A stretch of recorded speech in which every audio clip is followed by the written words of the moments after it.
There's only one way to get this shot. This footage is from Connor Sullivan, a drone hobbyist. Luckily on that day, he didn't collide with anything. Having the bigger picture in a video makes it a lot more cinematic. Sullivan uses his drone to make videos for his YouTube channel. He closely follows the work of other drone photographers. But in terms of drone regulations, I don't follow as closely as I probably should. Drone users who don't follow federal regulations are giving firefighters yet another obstacle to overcome in this year's fire season. The people that are in those aircraft up there, they're in a much different position than a person that's flying a drone from the ground. The FAA expects drone hobbyists to comply with flight restrictions. This includes rules against flying near emergency situations like wildfires.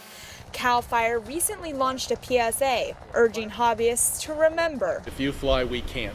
The campaign was launched after multiple drones forced pilots to retreat during a fire over the Cajon Freeway this summer.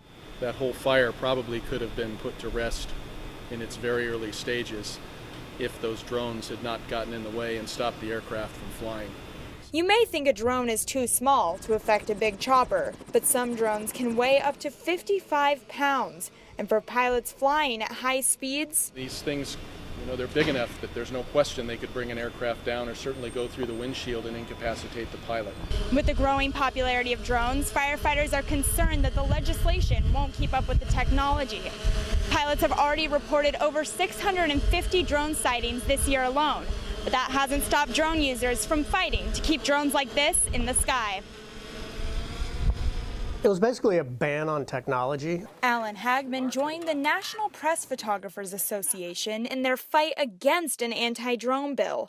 The legislation would have criminalized drone use over private property in California. Governor Jerry Brown decided to veto the anti-drone bill. It's just kind of a draconian, outdated regulation, and I think they realized that through a lot of news organizations fighting it.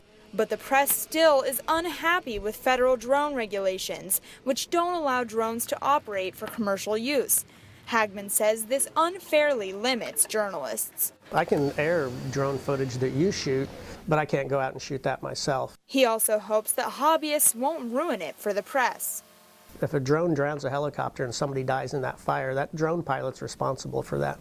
But until further legislation is passed, hobbyists like Sullivan will keep using drones to make films with images that fly off the screen. Reporting for Annenberg TV News, I'm Madison Mills.